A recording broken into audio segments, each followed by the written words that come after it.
پیارے نبی حضرت محمد صلی اللہ علیہ وسلم کی زندگی کے بارے میں لکھا گیا ہے، ٹھیک ہے، ان کے صبر و تحمل کے بارے میں لکھا گیا ہے. اسٹارٹ کرتے ہیں. Everyone in the world needs more some inspiration. ہر کسی کو دنیا میں مثالی تخلیقی تحریک کی ضرورت ہوتی ہے. We get inspired and make someone our role model or ideal to be followed. ہر کسی کو ایک مثالی شخصیت کی ضرورت ہوتی ہے اور ہم اپنے مثالی شخصیت کی پیروی کرتے ہیں یا اس کو فالو کرتے ہیں. جیسے ہر کسی کا ایک رول ماڈل یا آئیڈیل ہوتا ہے. In the same way, I have one role model too. اسی طرح میرا بھی ایک رول ماڈل ہے، میری مثالی شخصیت ہے. Who is none other than حضرت محمد صلی اللہ علیہ وسلم، جو کہ حضرت محمد صلی اللہ علیہ وسلم کے علاوہ اور کوئی نہیں ہے. ٹھیک ہے. He is the only personality who is complete in all aspects. وہ ایک واحد ایسی شخصیت ہے جو کہ ہر پہلو سے مکمل ہیں.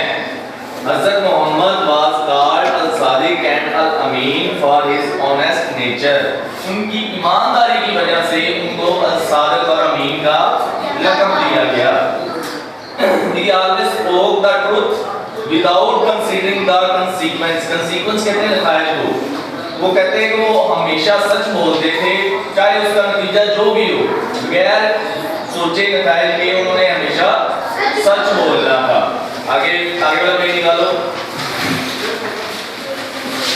When he started preaching that there is no God but Allah, every other person turned against him. جب انہوں نے اسلام کی تبلیغ شروع کی کہ اللہ کے سوا کوئی معبود نہیں، تو ہر شخص ان کے خلاف ہو گیا. Turned against یعنی کہ خلاف ہو جانا. He did not get scared of his enemies and always spoke what Allah wanted him to speak. انہوں نے وہ دشمنوں سے ڈرے نہیں بلکہ وہ کچھ انہوں نے کہا جو کچھ اللہ تعالیٰ ان کو کہنا چاہتے تھے. ٹھیک ہے. So Allah helped him and Rasulullah set an example of patience. اللہ تعالیٰ نے ان کی مدد کی اور آپ صلی اللہ علیہ وسلم نے ایک مثال قائم کی صبر و تحمل کی. ٹھیک ہے. He is always prayed to Allah to guide people toward the right path and forgive them. اللہ تعالیٰ نے اپنے دشمنوں کے لیے دعا کی اور ان کو ہدایت اور سیدھا راستہ دکھانے کی اور توفیق دے. اللہ تعالیٰ سے دعا کی یعنی کہ اللہ تعالیٰ میرے دشمنوں کو بھی معاف کرے اور ان کو ہدایت دے تاکہ وہ سیدھے راستے کی طرف چل پڑے. Once Rasulullah decided to travel to the city of Taif, by spread the divine message of Islam. آپ صلی اللہ علیہ وسلم نے اسلام کی تبلیغ کے لیے طائف کا سفر بھی کیا. ٹھیک ہے. He was accompanied by حضرت زید بن حارثہ اور آپ کے ساتھ حضرت زید بن حارثہ بھی تھے. انگلش میں حارثہ پڑھا جائے گا اور اردو میں حارثہ پڑھا جائے گا. رضی اللہ تعالیٰ عنہ.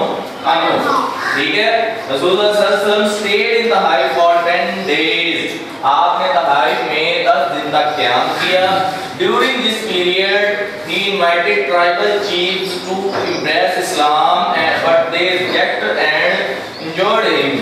اس سفر کے دوران، اس پیریڈ کے دوران آپ نے وہ دیہاتی علاقوں کے لیے اسلام کا دعوت دی ان کو، لیکن انہوں نے آپ کی دعوت کو قبول نہ کیا بلکہ آپ کو زخمی کیا اور آپ کا مذاق اڑایا.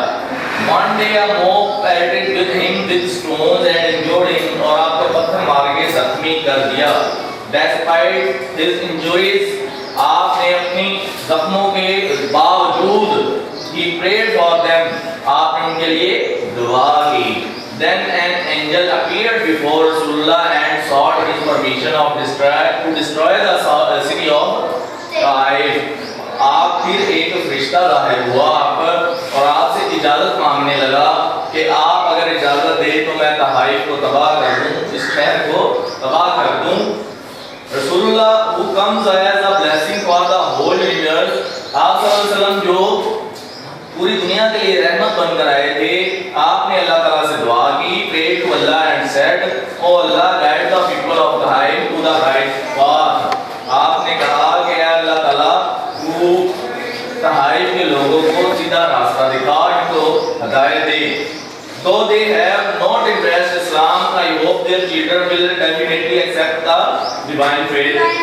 میں جانتا ہوں کہ یہ انہوں نے اسلام قبول نہیں کیا، لیکن ان کی آنے والی نسلیں، ان کی اولادیں ایک دن اسلام کو قبول کریں گی. He is always spread the message of love and peace. آپ صلی اللہ علیہ وسلم نے ہمیشہ پیار اور محبت کا پیغام دیا.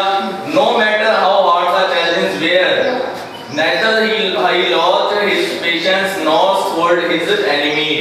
آپ صلی اللہ علیہ وسلم نے ہمیشہ پیار اور محبت کا پیغام دیا، اور جتنے بھی آپ کے زندگی میں یا آپ کے راستے میں چیلنجز آئے، رکاوٹیں آئیں، آپ نے صبر و تحمل کا مظاہرہ کیا. آپ نے اپنا صبر و تحمل نہیں چھوڑا، اور دشمن نے آپ کے ساتھ جو بھی کیا اس کے باوجود آپ کا صبر و تحمل نہیں ٹوٹا. The teachings and life of Hazrat Muhammad صلی اللہ علیہ وسلم are example of patience for the entire mankind to follow. آپ صلی اللہ علیہ وسلم کی تعلیمات ہمارے لیے بہترین نمونہ ہے صبر و تحمل کا، پوری دنیا کے لیے بہترین نمونہ ہے صبر و تحمل کا. ٹھیک ہے، یہ آپ کا یونٹ نمبر 1 کمپلیٹ ہو گیا. اس کی ریڈنگ مکمل اور اس کے ورڈز میننگ آپ لوگوں نے کرنے ہیں. تھینک یو جی، شکریہ. اللہ